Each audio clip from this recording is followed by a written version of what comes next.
walang amoy.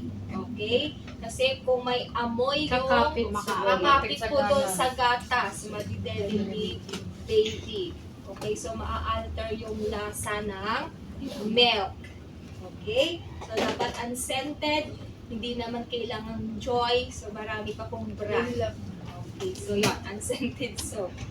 So, we are going to clean, syempre, yung mga accessories pa ng bottles. Ano pa ba? Ito, yung pinaglalagyan ng nipples. Lilinisin din po natin. And of course, yung takip. Lilinisin din po natin.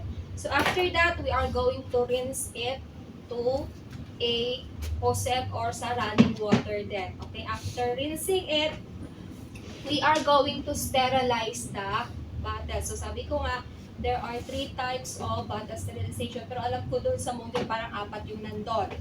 Okay, so we have ito pakita, we have the conventional. Ito yung conventional kasi ito yung ginagamit natin kasi mahirap lang po tayo. Wala tayong pang-automated. O di kasirola na lang yung gagamitin natin. Okay, so we have the conventional and we have the automated. At yung kanina, the dry sterilization. Okay? Kung gagamitin natin yung automated, of course, dito, lalagyan lang naman natin yan ng water. Yung reservoir. Hikit yung Steam reservoir. lang yan, ma'am. Oo, steam lang. So, lalagyan lang natin ito ng ample amount of water. Kung ano yung kasya dito. Diba? Ito yung pinaglalagyan ng tubig. So, hanggang doon lang yan ang paglalagay. Hindi punong-puno dito. Diba? Hanggang dito lang yan. And then, lalagay lang natin to. And then, we are going to place all the baby bottles. Dapat po ay lid side down. Kasi, hindi naman yung labas yung ini-sterilize natin. Yung loob. Diba? So, we are going to place lid side down. Lahat po yan ng bottles. And then, lagay na po lahat ng accessories. And of course, i-check din po natin yung bottles. Kasi meron kasing bote na hindi pwedeng i-sterilize ng matagal. Kasi meron kasing malulusaw kasi. So, you have to check the bottles, kung ano ba yung manufacturing nun. Hindi pwedeng baka mamaya less lang yung yung time na pag-sterilize. Okay, so dito sa bottle sterilization, using a automated, sabi ko nga maglalagay lang ng yung tamang water lang para dito. Ilalagay lahat, yung bottle, pati yung accessories. So dito, may timer na ito, kaya nga automatic na to automated na siya. So let's say na 15 minutes din yung pot is sterilized dito. So i-open lang to, isaksak mo lang, then i-turn mo lang siya, o kung 15 minutes, so yun na yun, aantayin mo lang siyang tutunog, di ba? Automatic, tutunog na yun, tapos na. O you have to remove na lang the bottles, ito dry wrap. Kailangan dry wrap po ha, hindi ito pinupunasan. Bakit? Hindi ito pinupunasan ng tela kasi pwedeng pumasok yung microorganism o yung fiber ng yung mga himulmol, di ba? Yung himulmol ng ng basahan. O yun. So, dito dapat we are going to use ito when removing the bottles and accessories. Okay, dapat dry wrap lang po.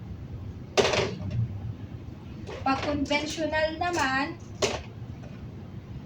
we are going to place or put a water naman dito sa conventional. Okay?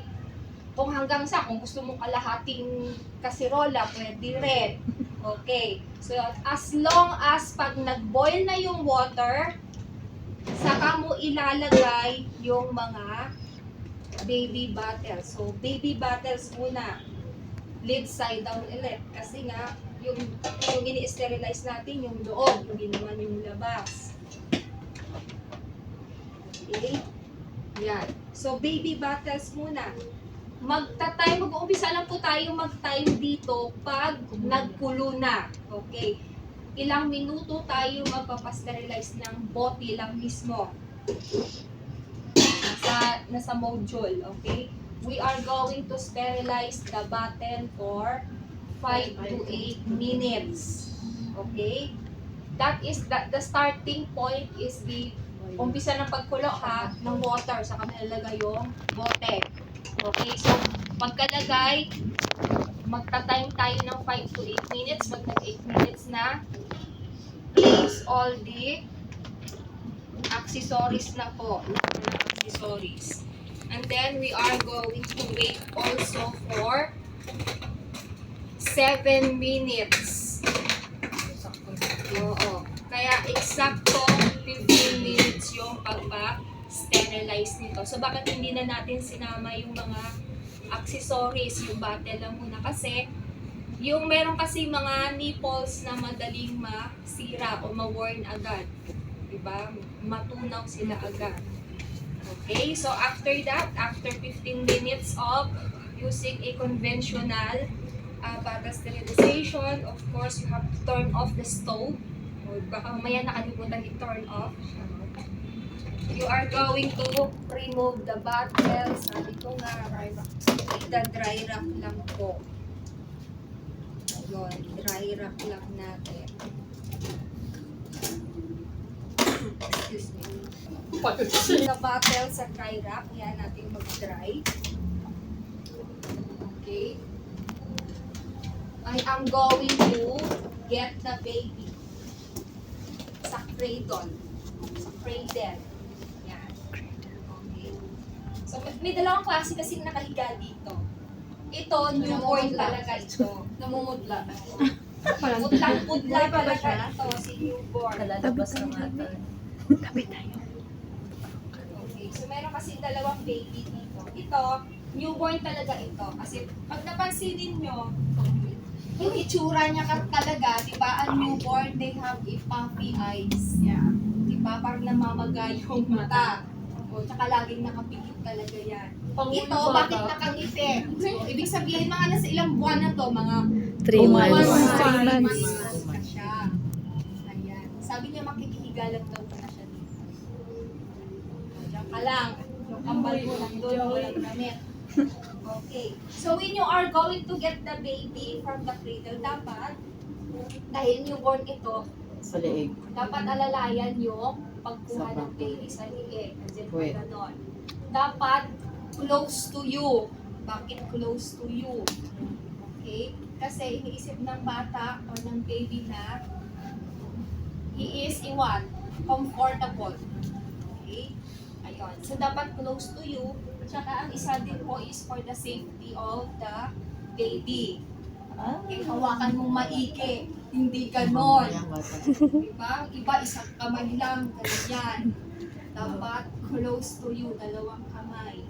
For the safety. Okay. So, ilapat natin si baby sa table. Okay. So, sa infant bathing natin, we have 3 phase or 3 station. So, we have your pre-bathing, your intra, and your post-bathing. Okay, ano ba yung mga nandito sa ating pre-bathing? Kasi dito sa pre-bathing, dito muna natin tatanggalan ng damit si baby. Okay, so before we are going to perform an infant bathing, of course, do not forget to check the environment or the area kung saan mo papaliguan si baby. So, kunyari, we have an AC. Sa tingin mo, papaliguan mo si baby, malamig yung area.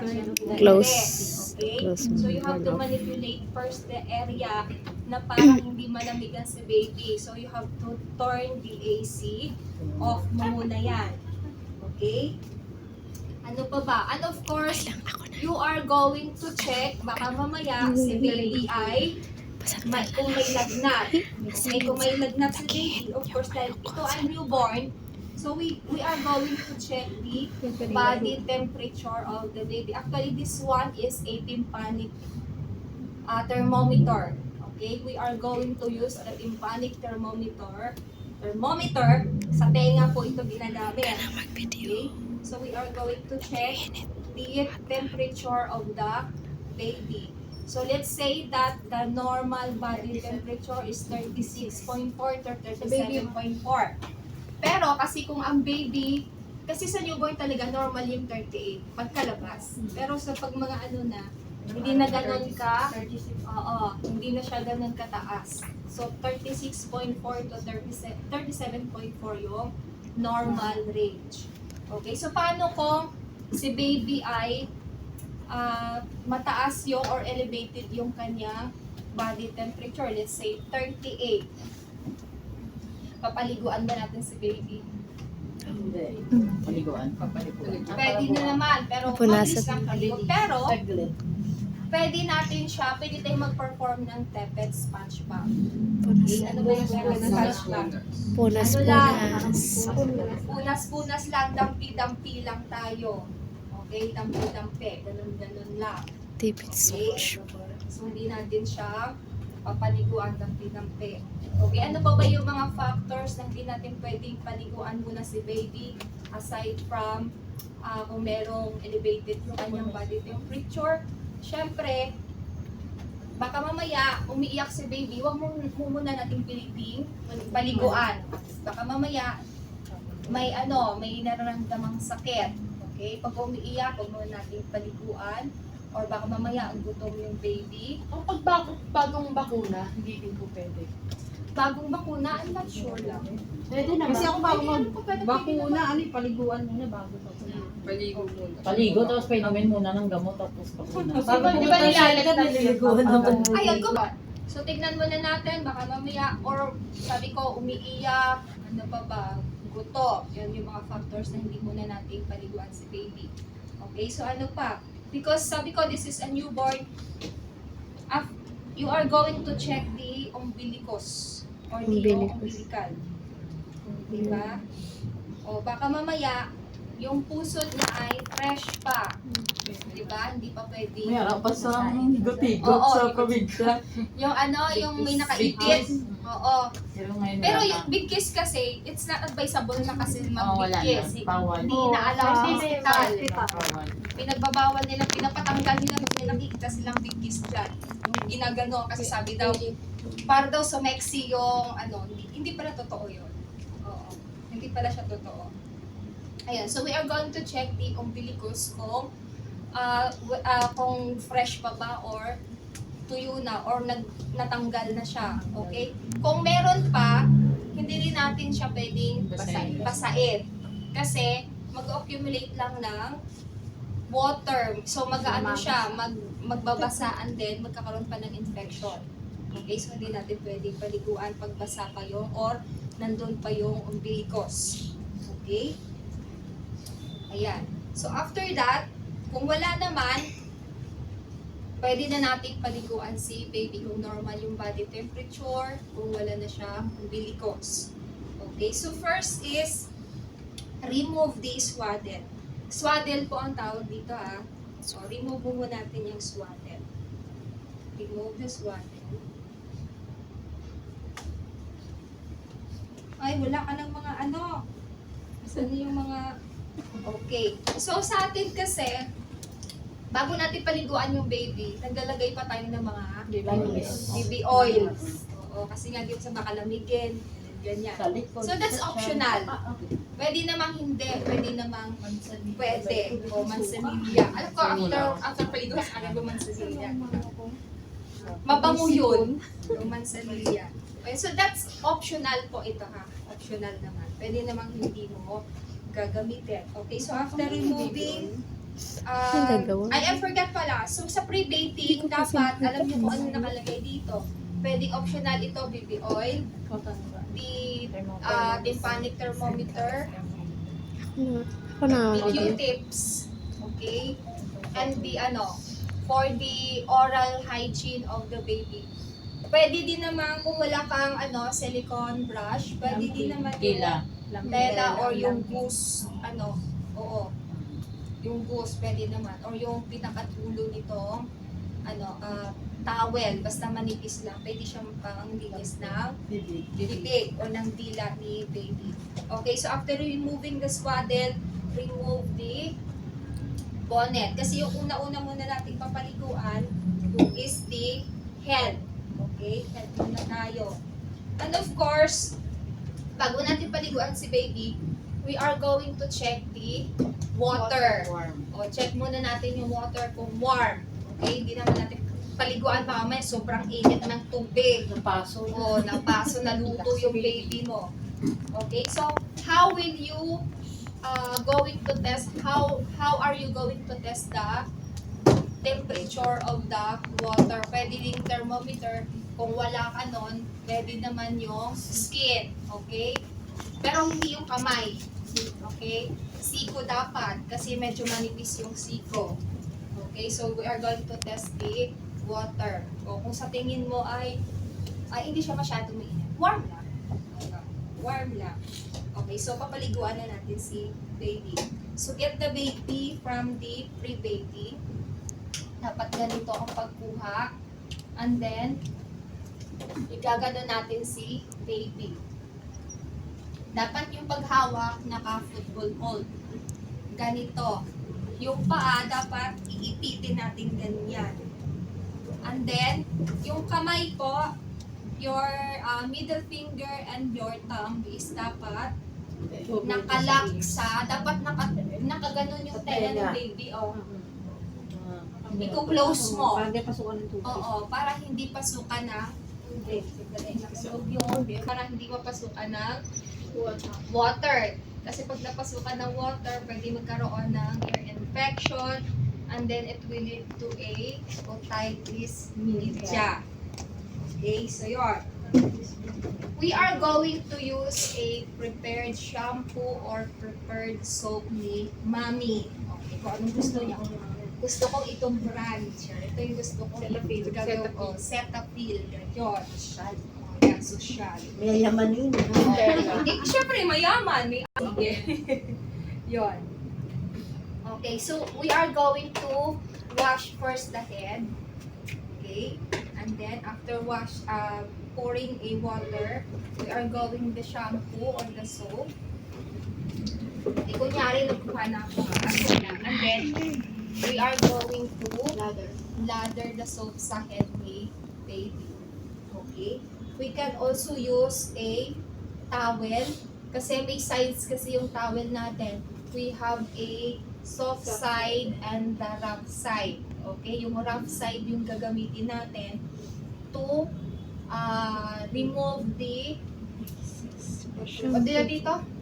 May tawag din eh. Nakalimutan ko na. Nabablanko tuloy ako. Yung puti-puti sa ulo. Ano ba tawag doon? Dandruff.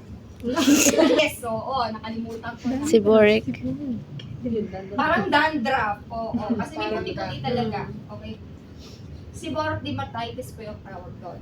Okay. So we are going to remove that. Pero, wag naman po masyadong kinuskus mo na yung ulo, yung bunbuna, nabutas na. Okay, light lang po. Although, yung rough side yung ginamit natin. Pero light pa rin.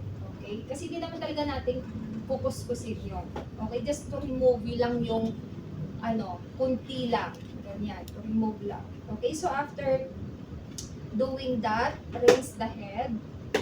Okay, then we are going to place the baby back to sa pre-baby. Okay? And then, pat dry. Pat dry na natin yung head. Okay, so next natin gagawin is we are going to clean the face of the baby. Okay, so hindi naman ito kagaya ng cherya. Okay, dahil maliit na naman ang face ng baby. Okay, so we are going to start from the forehead. Okay? Forehead and then sa face. Pa-este ng ganyan. Oo. Same lang din dito. Ganon. Pag-ganon lang din. Basta start lang from the forehead and then pababa sa cheeks, pag-ganon. And then hanggang dun sa ilalim ng leeg. Kasi yung leeg ng baby is may maasim doon. So, kasama po natin lilinisin yung leeg. Same din dito sa kabila. Hanggang din dun sa may ilalim ng leeg. So, after that, pag sa eyes, ayun, pwede rin yung yung dulo, from inner canthus to outer canthus, inner canthus to outer canthus lang. And then, Q-tips. Okay, we are going to use a Q-tip sa nose. This part, every stroke is this part lang din. Pero sa tenga, yung dulo lang din ng ito ng ating towel. Ayun. Outer pinna, inner. Outer inner lang siya. Ayun. Pero wala na tayong, yung far side to near side, wala na tayong ganun. Far side muna, and then, wala na tayo kasi sa cherry lang. Okay, pag sa oral na tayo, oral hygiene, we are going to use, dahil meron naman tayong silicone brush. Ayan. Sabi ko kung wala, pwede din ito. Okay, so to open the mouth of the baby, sabi nga natin because of the presence of reflex, okay? Hindi ayaw niyang ibuka yung bunganga niya. So yung gagawin natin is to elicit a rooting reflex. Igaganon lang natin yung cheeks kasi diba ang baby gumaganon yan. Susundan niya yung kung anong tinatong mo dito, gaganon siya. Okay, so pag ginawa mo yon, i-open niya lang yung mouth, saka mo to ipapasok yung brush. Okay, pag napasok mo na, you have to clean the tongue, the side of the cheeks, yung buccal part dito, yun yung may mga milk residue kasi, and of course the tongue. Okay, so after doing that, after the face na, we are going to remove the clothes. Remove the clothes na. Ay, lalaki, babae. Ototoy. Diaper. Kasi bakit? Kasi, ito yung pinaka-dirtiest part, di ba? Ito yung pinaka-dirtiest part. So, baka mamaya iihi pa siya, tatain pa siya. Kaya ito yung pinaka-huli natin tinatanggal. Pero pag binihisa naman, ito naman yung una-una natin Lalagay. kinakabit. Kasi baka mamaya, kasi totoo naman, binibihisan mo, wala pa siyang diaper, biglang iihi. Oo, sa mukha. Oo, naranasan ko rin yan. Yung lalaki. Yung una-una, yun yung purpose ng pagtanggal at pagkabit ng diaper. Ito ang pinakahuli, and then siya din yung pinakauna na isusuot. Okay, so to remove now the diaper. Okay, so kung may pupo yan, so you have to clean the area or yung puwet. And then, so you have to confine the diaper. Tapon mo na sa basurahan. Okay? So, ayun. So, dito, sabi ko nga, optional naman ito. Okay? So, hindi na natin lalagyan ng oil. Okay. So, get the baby. Ayun. So, yung paghawak kasi ng baby, because this is a newborn, pwede po natin siyang nakaganyan. And then, igano natin dito sa facet. Okay? So, ganito yung paghawak. Medyo close sa'yo ng konti. Okay, so medyo close sa'yo. Kasi kung sa baby cradle na ganon, ipapatong mo lang siyang ganyan, wala ka ng problema. Kasi for the, sabi ko nga, for the assessment purposes, hindi kayo gagamit. So, bahala ka, dito ka. So, ganyan. So, rinse the baby, wash the baby. Pag wash mo ng baby, get the soap. Lather mo yung soap sa kanya. Nakita ng buo. Ayaw nga! Ganon. So, dapat nakasandal yung ulo dito sa braso. Okay, to support the head of the baby. Okay, so get the soap.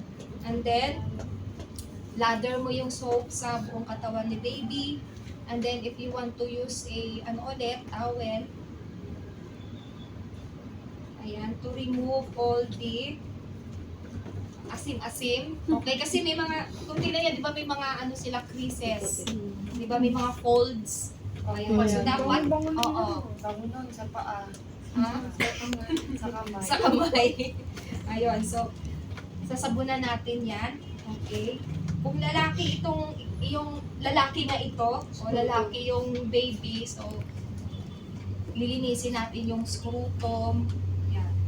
O kung kailangan mong i-retract yung kanyang penis, o pwede rin. Kung babae naman, of course, kasi syempre baby yun. Retract mo lang ng konti. Oo. Ayun. So kung babae naman, of course, you have to clean the genitals ng or the vagina. Pero hindi naman kailangan yung labia majora, labia. Gaganon mo lang ganito. Sa bakyan. Malalay lang, and then pag ganon mo lang siya. Taob lang na. Taob mo lang. Ayan. Tapos, sabon ulit. O, kung kailangan mo ng towel, Kaskas ulit. o, kaskas ulit. O, ganon. Hanggang din dun sa Puwetan. wetan, o sa baba. Okay, so after that, balik mo si baby, rinse. O, kung nahihirapan ka, pwede naman Kamay lang. Kamay. Oo. Okay, so kamay after lang that, talaga yun, yun na. ha? Ganun lang talaga nung Oo, pero yung iba kamay naman. Kasi mahihirapan pa ito ba? Oo. Oo. Ayun. So, pwede naman kamay, pwede naman yung deeper. Okay, so i-ano ko na, pupunta na tayo sa post-dating. Okay, kasi intra ito. Okay? So, place na the baby into post-dating. Ay, aba. Then, pang pat dry talaga ito. O, pat dry. O, pagka pat dry kay baby, place na po yung diaper. Kasi baka biglang umihi si baby kasi uncontrollable po yung kanilang pag-ihi at pagtae. Oo. Dapat alam niyo maglagay ng diaper. Meron kasi naglagay dito, baliktad yung diaper. Bakit wala na ito? Lalo pandikit. Galit na yung baby mom. Anak daw dito, rason yun. Pahawak ka ng baby, ma'am. Baka mahulog. Dali. Sandali lang. Hawakan mo. Hawakan niya kasi huwag mong iiwanan ang baby unattended. Okay?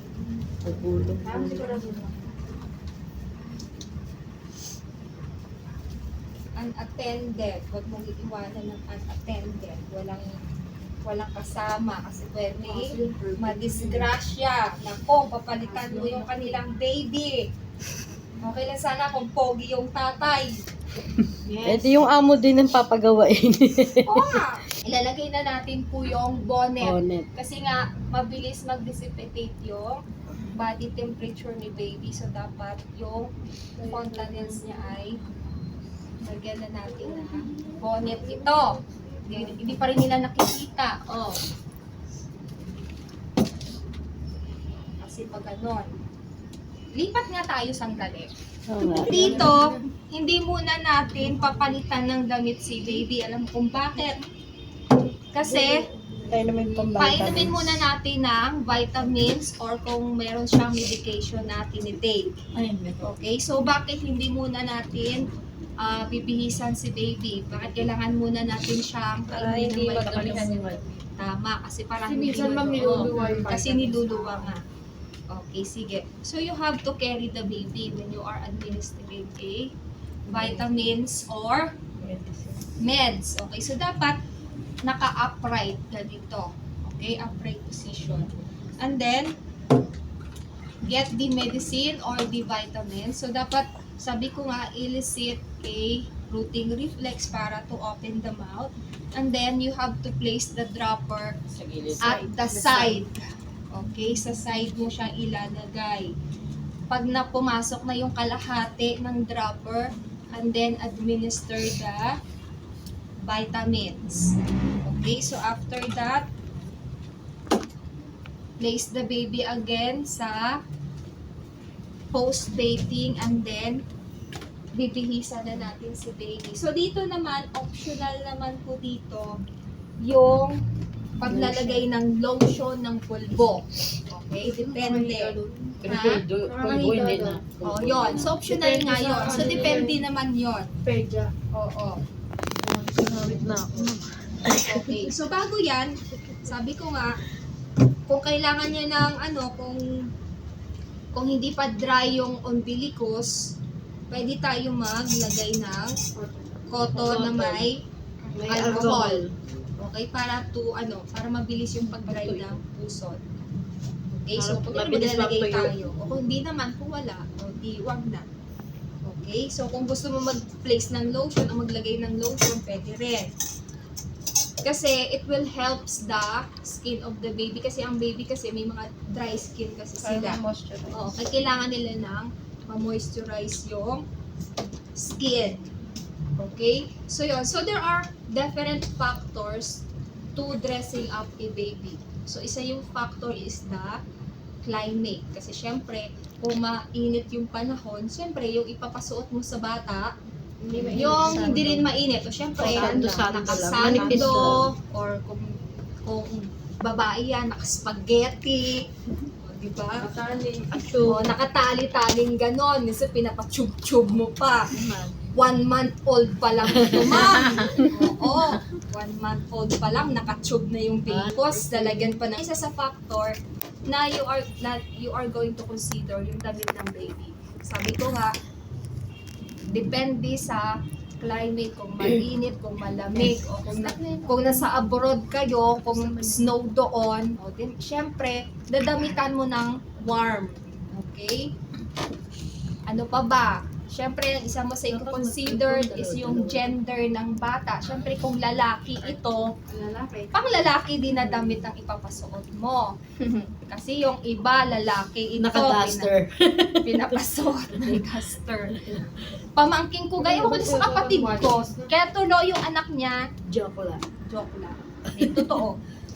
Diyos ko, 3 taon, pinag-consider natin yung gender, kung babae, dapat syempre pang babae na damit.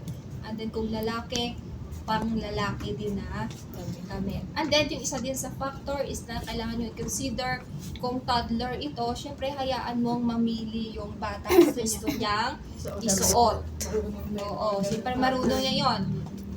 Hayaan mo siyang mag-choose kung ano. O syempre, kung tinuro niya yung isa yun sa mga i-consider natin. Okay, so yon. Dahil nga ito ay newborn, syempre pang newborn din yung damit. Oo, ito unisex kasi ito. Ayan. So, dapat i-side muna natin si baby and then place the damit. O, kasi medyo stiff yung kanyang katawan. Oo. Lumalaban ang baby na to. Lumalaban ito. Kasi stiff o matigas. Oo. Naglalakad ito sa gabi. Tiyanak. Hindi ko na itatali ng bonggang-bongga. Ha? Hindi sila akyat dito, ma'am. Hindi na sila aakyat. Nalakad ko rason eh. Butuban. Hindi ko na siya itatali. Ayan. Mittens. Baby na ano lang. Asan na ba yung mga ano mo? Yung mga medyas mo, ba't isa na lang to? Nalakad ba ko na? Kunin mo na lang ba? Manika lang talaga siya. Meron akong nakita sa meron akong nakita sa Facebook ba yun? Kaso lang, mahal yata yung klaseng baby niya. So, get the swaddle. Mainit kasi. So, swaddle natin sa bebe. Okay, so pag ini-swaddle si baby, dapat na ganito yung pag-swaddle. Okay? Ayan. Naka-triangle itong swaddle. So, triangle, naka-square. Sorry. Di marunong sa shape. Oo, minus sa shape. Okay, so dapat ito naka-fold. Ayan. And then, place mo dun si baby. Pag mo ihulog yung leeg, Diyos ko. Hulog yung ulo doon kung totoo baby. Okay, so ibabalot natin siya ng parang lumpia. Ayan, so fold natin dito. Spring roll. Spring roll. Tapos ganun. Spring. Tapos ganyan. Ay, ganda. Okay? Yan. So, after swaddle the baby, ano ba purpose ng swaddle? Ay, hindi lang bigyan. Okay, so, to comfort the baby, to make the baby warmer, ano pa ba? Swaddle, it is also, isa din sa mga purpose para hindi magka-colic yung baby. Ano yung colic? Kabag. Okay, so yun. Yun yung isa sa mga purpose ng swaddle. Okay, so after natin nabihisan si baby, ibabalik natin siya sa cradle. Cradle. Di pa. Timpla pa. Magtitimpla pa tayo. Sabi isama your breast milk and your formula milk. Okay? So, kung breastfeed yung baby, okay, syempre, pinapump na lang ni mami yung gatas. Or, pwedeng diretso sa daddy niya mismo. Okay? Pero, dahil kung hindi naman ikaw yung nanay, titimpla ka yun ng gatas. Pero, nga siya, kung breastfeed siya, syempre ang nanay ay nagtatrabaho, pwede siyang mag-iwan ng milk, nakapump na yon. Tapos ilagay lang sa refrigerator, ito-freezer lang yon. So yon, kailangan naka-freezer siya. So dapat before ka muna mag-perform dito, ito-tow mo na siya. Tatanggalin mo na sa freezer. Sorry. Hindi siya hinihintay. 1 hour before. So, depende. Basta mga ganong lang. Okay? So, kung breast milk na siya, dilipat mo lang sa dito. Okay? So, paano kung formula milk? Ayun. So, depende kung anong formula. Kung lactose ba yan siya, lactose free, or fortified milk. Okay? Ayun. So, let's say na yung baby mo ay formula feed siya. Ito yung milk S26 ko niya. Wow! 3K. 3K. So, 3K na dati 1.5 lang. Tapos 2K. 3.6 na. Pero ang liit lang nun. Parang ganito lang. S26 gold pa nga mo. Oo. Mahal. Label or depende po sa recommended ng PEDJA. Okay, so let's say na ang tubig natin ay 1:1 ba? 1 ounce or 1 scoop ng milk. Pwede naman, o pwede ring 2:1. 2:1. Diba? Or 1:1. So, depende po sa recommended. Okay? So, let's say, naglagay na ako ng water and then naglagay na ako ng scoop ng milk. And of course, before you are going to handle a bottle, pag nagtitimpla na, perform tayo muna ng hand washing. Okay? Perform a hand washing. Tapos na ako mag-perform ng hand washing. Okay. Okay, so, isi-shake natin yung bottle ni baby. So, paano natin i-mix? Kasi tayo, pag nag-mix tayo, ganon. Kasi nga, di ba? Hinahawakan pa yung ano. Oo. Kasi hinahawakan Minsan pa to. tinitikman pa nga eh. Oo. Ganyan o. Ganon. Kasi nga, ayaw matunaw ng gatas sa loob. Di ba? Malagkit. Tapos nandun pa yung buong mo sa baba. Minsan pa nga, tinatanggal pa to. Huwag nga ang kutsara. Ginaganon-ganon mo pa. So, mali. Paano pa? Okay. Minus agad siya. Okay, to mix the milk, dapat is palm roll. Ganun lang dapat. Ganyan ako. Palm roll or swirl.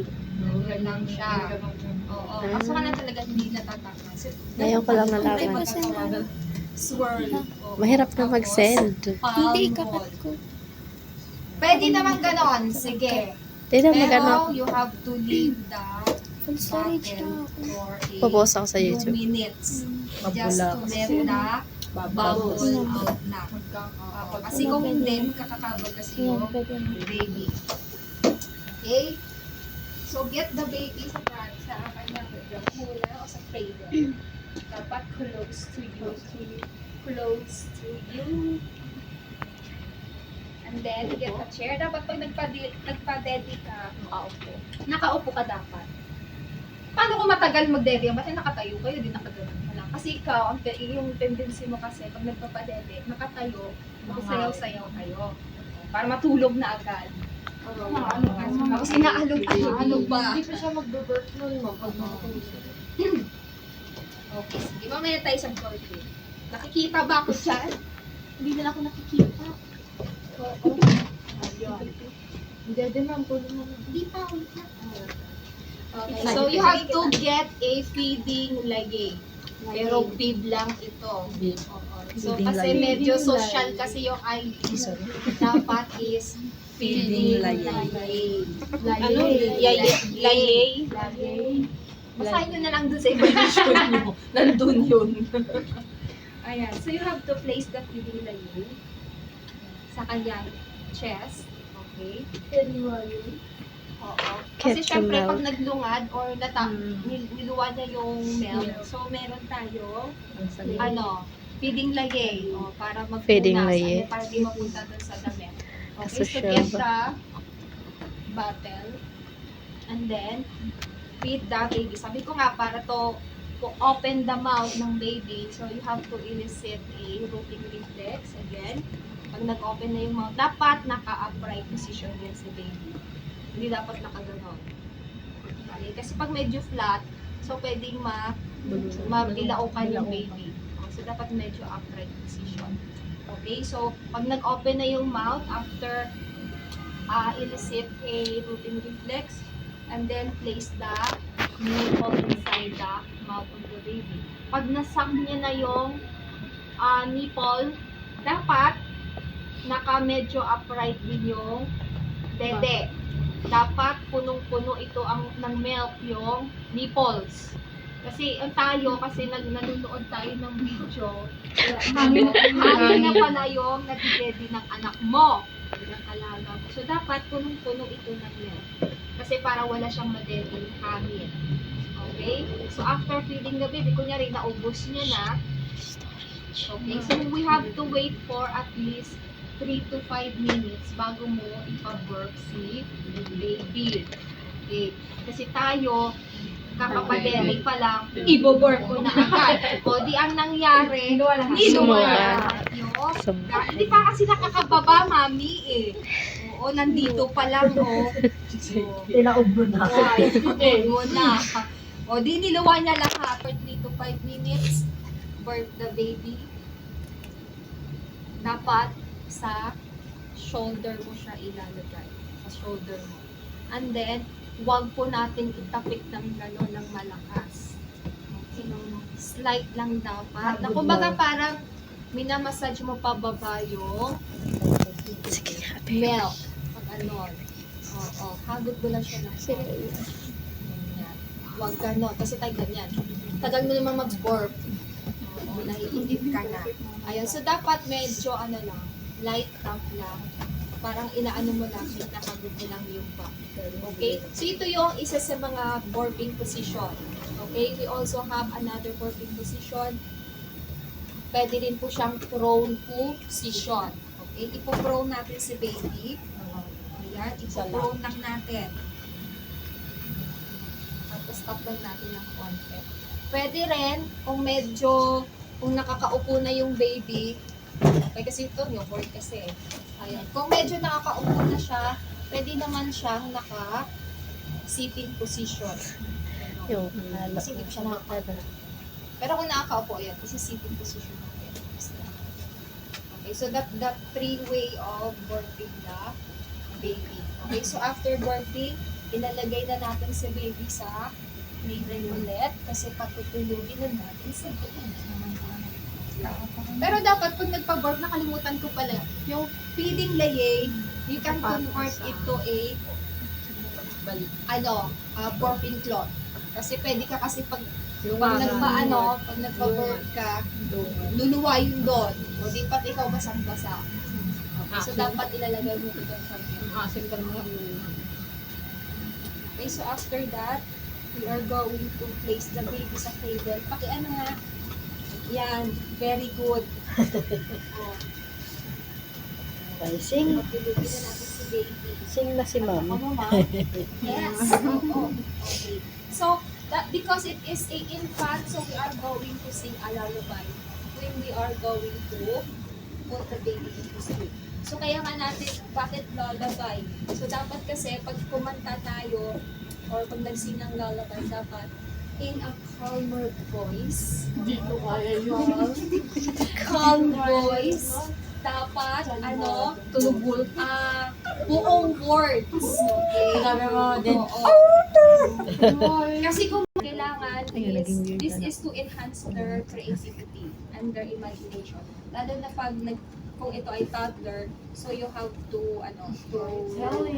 read storytelling to enhance their creativity and imagination. Okay, so we are going to sing a lullaby kasi ito ay infant. Okay, twinkle, little star, how I... Pasensya ka na sa boses ko, hindi calm. Dapat medyo calm yung boses. Hindi! Grabe ka naman. Inuloko ko lang kayo, grabe naman kayo. Ayun. So, kung nakakalahati ka na lang. Ay, giti mo. Later, how I wonder what you are. Tapos tulog na agad. Matulog yung baby mo. Ako medyo happy yung boses mo. twinkle, twinkle. So, dapat appropriate din doon sa binabasa mo. Kunyari, kung sumisigaw si... Oo, dapat ganun yung boses mo. Kasi ini-imagine nila yung binabasa. Nangyayari. And of course, ipapakita mo rin kung may picture. Picture, Ipapakita mo rin sa kanya. Okay? Kapag toddler. Madilim yung aking Storytelling. mata. Okay, so once upon a time, in a faraway land, the king and the queen invited all the kingdoms, to their palace to celebrate the birth of their beloved daughter, Maruha. So after the feast, the fairies walked to the baby princess, cast to bestow to the most precious virtues. Blah, blah, blah. Ay, kasabay dito yung And they live happily. Limit not reverse. The curse I cannot reverse, but I can make it such the girl shall not die. Kung may expression ito, Can I do it with oo. accent? So you have to express it. Okay? So ganon. Bukas, papaubusin ko yung buong, di bro, charot. So O, after, natapos na, natulog na yung baby. Okay, so what are you going to do? Of Perform ito yung aftercare. paborito ko sa lahat pag may RD. Walang nag-aftercare. Mom talaga ba? Ma'am kami, Ma'am, minsan hindi ka Sige na nga. Ma'am, minsan hindi ka na Sleep or wait for aftercare. Okay? Linisin na lahat ng basa. And then, Last stress na. ayun na. Hindi nyo pangalan po